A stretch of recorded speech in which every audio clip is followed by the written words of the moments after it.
Chapitre 5. Les premiers pas.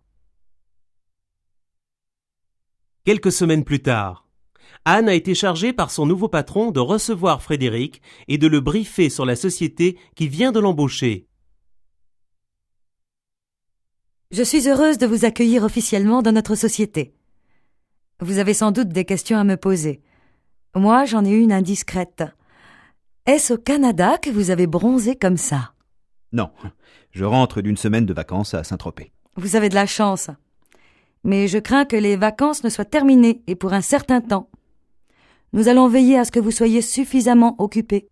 Je crois que vous avez reçu, avec votre lettre d'engagement, un dossier d'information sur Génal France SA et sur sa société mère, Génal Holding. En effet, il y avait le dernier rapport annuel de la société mère, des brochures sur les principaux produits, des exemples de campagnes publicitaires, ainsi qu'un organigramme de la société et de ses différentes filiales internationales. J'ai été frappé par l'importance du budget recherche et développement, plus de 10% du chiffre d'affaires. C'est un de nos points forts. Et pour le reste? J'ai noté que Génal France SA est une filiale à 100% de la société mère, qui est cotée en bourse sur la plupart des grandes places financières, Londres, New York, Paris et bien sûr Zurich. Exact. Ça veut dire que c'est cette dernière qui détient la totalité du capital. Capital social, comme disent les comptables. En tant qu'actionnaire unique, elle détermine la composition de notre conseil d'administration et le choix du PDG. Dois-je comprendre que Génal SA n'a guère de liberté d'action et que toutes les décisions émanent du siège social, à Lausanne? C'est un peu plus compliqué que ça. Il y a d'abord les orientations stratégiques du groupe, qui sont toujours prises après consultation des conseils d'administration des filiales concernées. Dans ce cadre, nous disposons d'un certain degré d'autonomie. Cependant, l'extrême diversification de nos activités, en termes de production et de vente, exige une coordination au niveau de la direction générale du groupe. Cela semble évident, pour des raisons de bonne gestion. Pourtant, il y a des moments où il est difficile de concilier profit et satisfaction des actionnaires avec des priorités qui relèvent du social, de l'environnement ou même de l'intérêt national. Pouvez-vous préciser? Oui, il y a le cas douloureux des fermetures d'usines ou des délocalisations. Décisions prises en général pour des raisons de rentabilité, sans tenir compte de la situation individuelle des travailleurs. Heureusement, ça n'arrive que rarement chez nous. De telles situations sont délicates à gérer. C'est l'occasion, je présume, pour les ressources humaines de se retrouver en première ligne. Vous avez trouvé les mots justes. Je n'ai pas encore eu personnellement à affronter ces problèmes. Je suis nouvelle à ce poste. Allô? Oui, je termine avec Monsieur Ancel et j'arrive. Mon patron m'appelle. Veuillez m'excuser.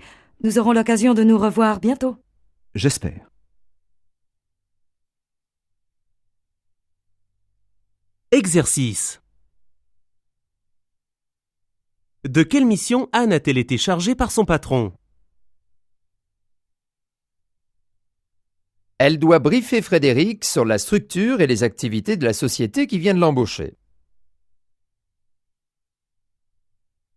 Pourquoi est-elle surprise que Frédéric soit si bronzé?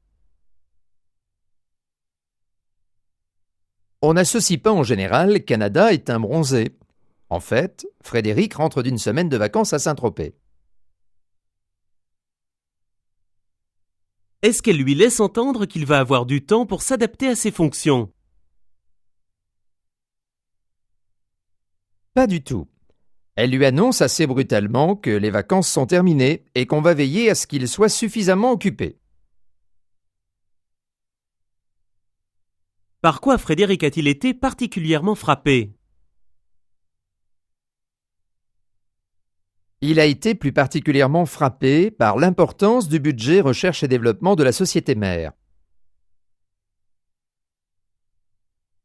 Est-ce que Génal France est coté en bourse? Non. Génal France SA est une filiale à 100% de sa société mère Génal Holding.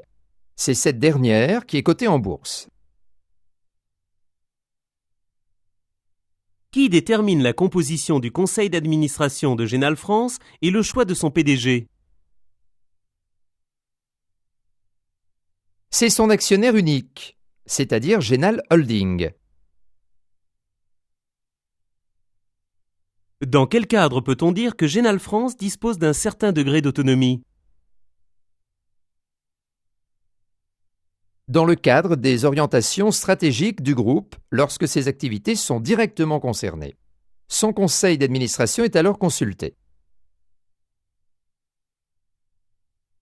Comment Anne justifie-t-elle la nécessité de coordination au niveau de la direction générale du groupe?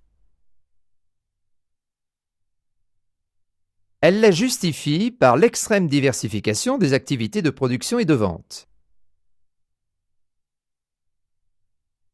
En quoi consiste une délocalisation? C'est le transfert d'une unité de production sur un site où les coûts de main-d'œuvre seront plus bas, en général un pays du tiers-monde. Comment interprétez-vous le « j'espère » de Frédéric prononcé d'un ton appuyé à la fin du dialogue?